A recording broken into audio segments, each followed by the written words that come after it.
중국과 러시아의 핵 위협이 이제는 미국까지 위협하고 있습니다. 세계 최강의 군사력을 자랑하는 미국조차 더 이상 중국과 러시아를 감당하기 힘들어졌는데요. 미국의 WMD 특별고문을 지낸 로버트 피터스 연구원은 중국과 러시아의 핵무력에 맞서기 위해서는 미국이 2030년까지 연간 80개 이상의 핵탄두를 생산할 수 있는 역량을 확보해야 한다고 주장했습니다. 하지만 정작 중국과 러시아를 상대로 자유진영의 최일선에 위치한 한국은 단 하나의 핵무기도 가지고 있지 못합니다. 미국조차도 핵무기의 증강이 필요한 상황에서 우리 대한민국은 핵무장은커녕 주한미군의 방위비 문제로 오히려 동맹국의 압박을 받는 아이러니한 처지에 몰려 있습니다. 그리고 이러한 문제들은 또다시 한국의 핵무장 가능성 논의를 불러오고 있는데요. 그래서 준비했습니다. 오늘은 미 정책 전문가인 안효종 박사님과 함께 미 대선 결과에 따른 주한미군의 방위비 문제와 한국의 핵무장 가능성에 대해 낱낱이 분석해 보겠습니다.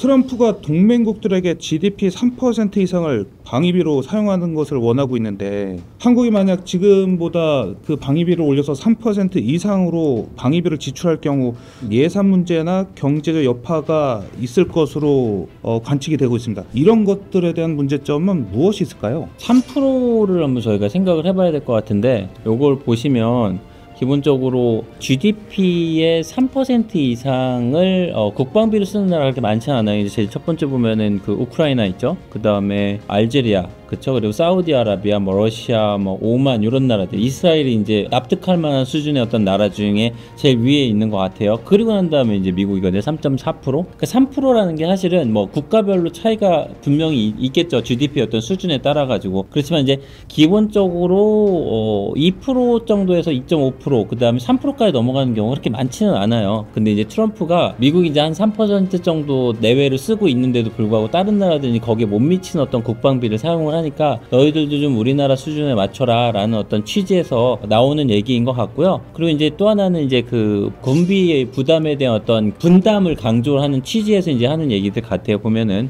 그래가지고 이제 다른 나라들이 자신의 안보에 대해서 조금 더 많이 써야 되는데도 불구하고 나토나 그리고 특히 우리나라, 일본 이런 나라들 같은 경우는 기본적으로 우리가 좀 도와주는데 니들은 왜 우리만큼 안 써? 우리가 3.4% 쓰니까 니들도 그만큼 써야 되지 않겠어? 라고 이제 얘기하는 어떤 차원들이 아닐까라는 거고, 그리고 이제 또 하나의 반사 이익 중에 하나가 뭐냐면 다른 나라들이 만약에 국방비를 올리면 어느 나라 무기를 사겠어요, 그쵸? 미국 무기를 살 거라는 얘기죠. 그러다 보니까 이제 다른 나라들이 군사력을 강화하는 어떤 활동들을 하게 될 경우에는 뭐 군사 장비, 뭐 기술을 생산하는 미국 방위 산업에 기본적으로 이제 도움이 될 것이다 라는 어떤 전략적인 어떤 의도들도 분명히 있을 거라고 생각이 듭니다. 그럼 트럼프는 철저히 사업가적인 마인드로 지금 미국을 운영하겠다는 전략인 거네요. 근데 그런 시각들이 사실 좀 대부분이긴 하죠. 그러니까 그 방위비 협상에서도 그때 이제 그 방위비 협상에 그 참여를 했던 이제 그 공무원들 얘기를 들어보면은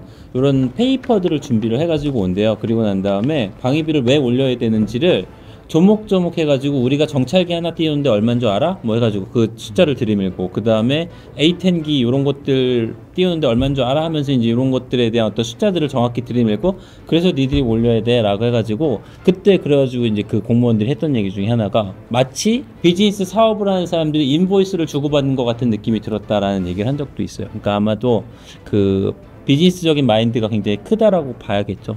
그러니까 동맹이라기보다는 비즈니스 파트너. 따라서 우리가 니들을 도와주는 게 아니라 우리는 같이 하나의 어떤 팀인데 누구는 더 열심히 하고 누구는 덜 열심히 하면 그건 팀이 아니다. 어떤 이런 마인드 아닐까 싶어요. 그럼 결국에는 그 트럼프는 미국의 국방비 지출을 줄이려고 하는 것 같은 행동인데, 현재 미국의 국방비 수준은 전체 예산 중 어느 정도 수준이며 이것이 미국 1년치 예산으로 봤을 때 경제에는 어떠한 영향을 미칠 것으로 판단이 되시나요? 미국 전체 그 뭐 경제적인 어떤 수준 이런 거 다 떠나가지고 사실 이제 우리가 흔히 하는 얘기 중에 천조국이라는 거 쓰잖아요, 그렇죠? 저희 나라 혹시 국방비 예산 저희는 올해 62조입니다. 네. 62조. 그러면은 우리나라로 따지면은 몇 배 정도 되는 거예요? 그게 그렇죠? 18배? 네, 그렇죠. 예, 그 정도 되는 수준. 국방비 수준이 그렇잖아요. 그러니까 1000조가 우리나라 전체 예산보다 높아요. 우리나라가 이제 올해 예산 638조거든요. 네. 전체 예산의 2배까지는 안 돼도 어쨌든 국방비가 우리나라 예산보다 높다는 거죠. 그만큼 국방비를 많이 쓰고 있다라는 건데 이제 미국 이제 연방제를 택하고 있잖아요. 그러다 보니까 외교와 국방을 제외한 나머지 부분들은 사실은 연방의 권한이 아니에요. 연방에서 지출하는 예산의 항목들이 그렇게 많지가 않아요. 지금 그래프에서 보면은 뭐 사회보장, 그 다음에 국방 예산도 non 디펜스가 있고 디펜스가 있고, 그다음 메디케어, 메디케이드, 의료, 뭐 그다음에 뭐 시큐리티 프로그램 뭐 이런 것들이거든요. 거의 절반이에요. 그렇죠? 국방 예산이 이 그래프에서 보면 거의 절반 정도에 육박한다라고 보여지는데 기본적으로 국방 예산을 이렇게 많이 쓰니까 트럼프 눈에는 너무 비효율적으로 보이는 거죠. 그렇기 때문에 이 국방 예산을 줄이면 훨씬 더 연방에서 돈을 쓸 수 있는 여력들이 굉장히 많아지겠다. 그럼 이 국방 예산 어떻게 줄여야지? 어디에 돈이 제일 많이 나가지? 봤더니 나토, 한국 이런 데 제일 많이 나가는 거야. 그러다 보니까 나토나 한국들을 좀 압박을 해가지고 방위비도 많이 받아내거나, 만약에 방위비를 받아내지 못한다라고 하면은 그 부분을 줄이고 싶어 하는 거죠. 그래가지고 뭐 주한 미군을 철수한다거나 이제 이런 식으로 압박을 해가지고 일정 정도 이 쓰는 어떤 돈들을 좀 줄이고 효율적으로 연방을 운영하고 싶은 어떤 생각들이 있지 않을까라는 어떤 조심스러운 판단을 해봅니다. 그러면 그 박사님께서 지금 말씀해 주신 거는 결론적으로 지금 미국 경제가 안 좋아서 다른 동맹국들의 그 방위비 증액을 통해서 자신들의 경제를 활성화하겠다는, 또는 그런 부족한 부분을 채우려는 모습을 보이는데, 트럼프가 그런 전략적인 행동들을 하는 기조에는 현재 미국 경제가 안 좋다는 방증이겠죠.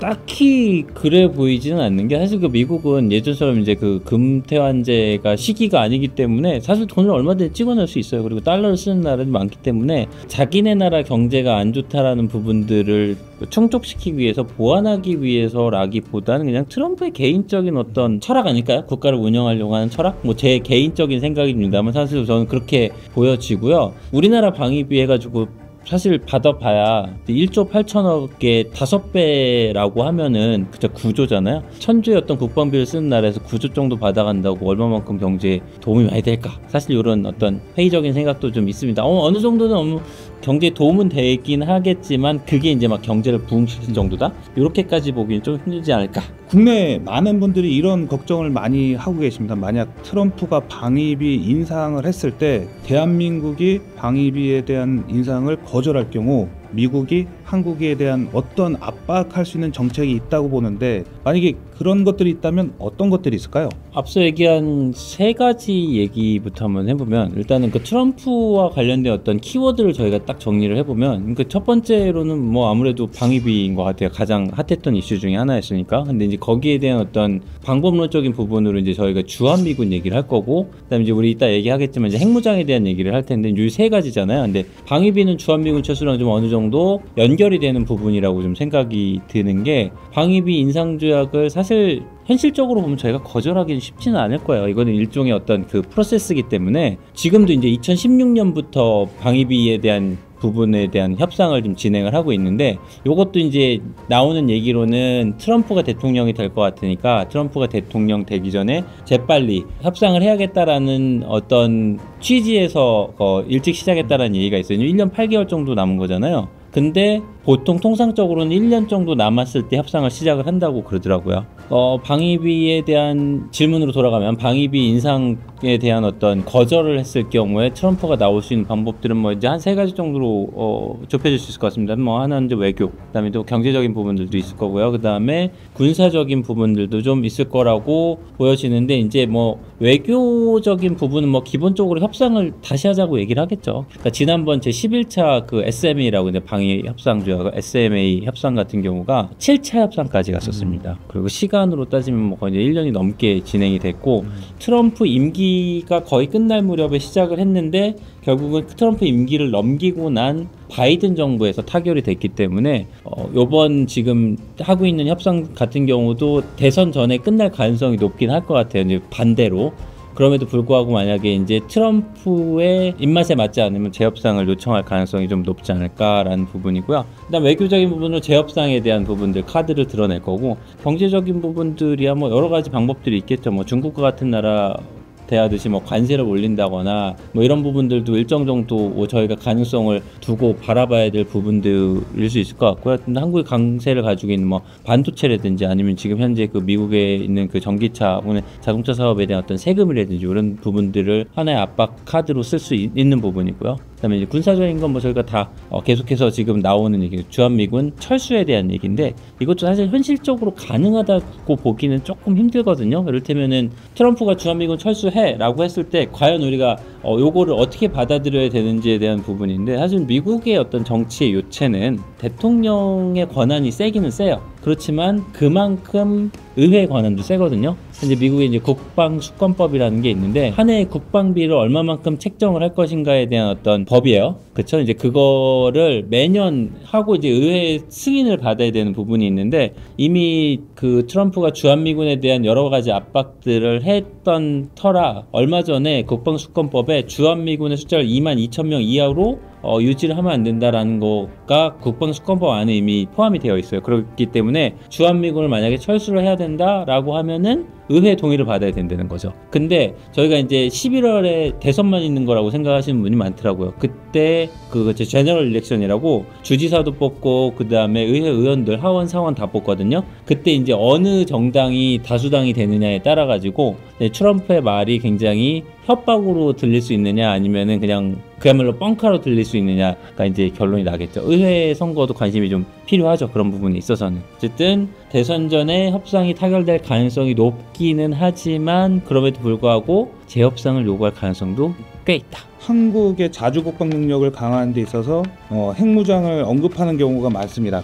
미국의 주변 국가들의 핵무장에 대해서 암묵적으로 제재를 회피하거나 인정하는 경우가 있을까요? 일단은 그 핵무장이 이제 가장 핫한 이슈가 될 거라고 저는 생각이 드는데 일단 결론부터 말씀을 드리면 트럼프가 만약에 대통령이 된다고 했을 때 핵무장을 용인을 할 라는 부분 사실 저는 좀 회의적인 생각이 드는 게 일단 1기 때를 보면은 비핵화에 대한 부분들을 굉장히 명확하게 명시를 했던 부분들이 분명히 있고요. 그 다음에 또 하나는 핵무장이 됐을 때 미국이 가질 수 있는 이득 자체가 거의 없어요. 우리나라의 어떤 지배권 안에 두는 어떤 그런 부분들도 분명히 있을 거고 여러 가지로 미국의 어떤 정책이나 이익 부분에 있어가지고 미국에 도움되는 부분들은 없다라는 부분이 있고요. 또 이제 비확산 정책이라는 게 쉽게 탈퇴할 수 있는 부분은 아니라고 보여지거든요. 워싱턴 선언도 있고 그 다음에 다른 나라의 어떤 이해관계도 있고 근데 여기서 가장 먼저 생각해 봐야 될 거는 기본적으로 우리나라가 핵무장을 했을 경우에 그 도미노 효과인 것 같아요.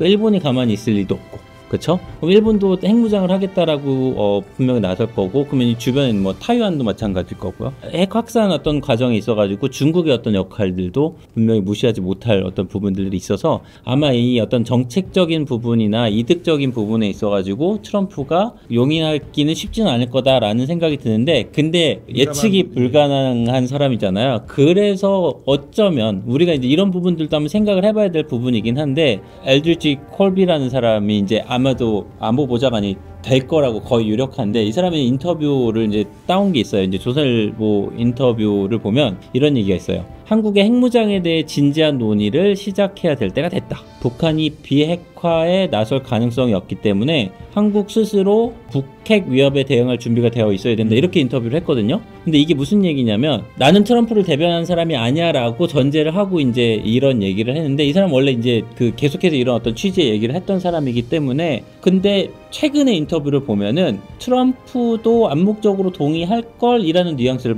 풍기고는 있어요. 그래가지고 핵무장에 대한 부분은 쉽게 얘기는 못할 것 같아요. 그래서 될 거다 안 될 거다라고 얘기를 못하고 어느 쪽으로 추가 기울을 거다라고 얘기는 못하겠지만 어쨌든 두 가지 어떤 가능성 시나리오를 두고 정책적인 어떤 생각들을 가지고 있어야 되지 않을까라고 생각이 들고요. 우리나라 사람들은 사실 핵무장하는 거에 대해서 많이 찬성을 하죠. 가장 높았을 때는 70% 넘었을 때도 있고요. 기본적으로 50% 이상의 국민들을 우리나라는 핵무장을 했으면 좋겠다는 어떤 국민들의 의견들이 좀 우세한 걸로 나타나고 있거든요. 그러면 과연 핵무장을 할 수 있을까요? 우리나라? 한 1년 안 걸린다고 그러더라고요. 그렇죠? 1년도 안 걸려서 핵무기를 만들 수는 있다라고 합니다. 근데 이제 미국이 만약에 암묵적인 어떤 동의하에 핵무장을 한다고 하면 뭐 일본의 반발 뭐 이런 것도 분명히 있겠지만 그런 나라들이 있습니다. 실제로. 일단 프랑스 얘기부터 할게요. 이제 프랑스가 이제 핵무기를 도입을 했을 때 미국이 엄청나게 반대를 했었어요, 처음에. 그래가지고 막 경제적 제재도 가하고 뭐 이랬었는데, 기본적으로 프랑스는 나중에 이제 그 냉전 시대에 미국의 어떤 동맹국으로서 하나의 어떤 그 공산 국가들에 대한 견제 장치로서 나중에 그냥 협력적 관계로 돌아섰거든요. 그리고 이제 인도 같은 경우도 기본적으로 1974년에 처음으로 핵실험을 했었어요. 그때 이제 미국의 동의 없이 했는데, 이제 미국이 이제 경제제재에서 나서고 뭐 핵 확산 뭐 그 금지 조약에 뭐 근거해가지고 여러 가지 어떤 제재들을 했는데도 불구하고 그 2000년대 초반에 미국이 기본적으로 인도가 필요하다는 어떤 인식이 생기는 그 무렵에 그걸 이제 암묵적으로 묵인을 하고, 그 다음에 인도를 하나의 핵 국가로 인정을 하기 시작하는 어떤 예들도 있습니다. 우리나라도 왜 안 돼? 라는 어떤 시각들이 좀 있기는 있어요. 어차피 우리나라 동맹국인데, 그리고 과거와 지금이 달라진 거는 북한이 핵이 있었을 때와 없었을 때 분명히 우리도 차이가 있어야 되는데, 그렇다고 해서 워싱턴 선언 같은 경우는 그때 이제 우리나라가 좀 민망한 경우가 있었잖아요.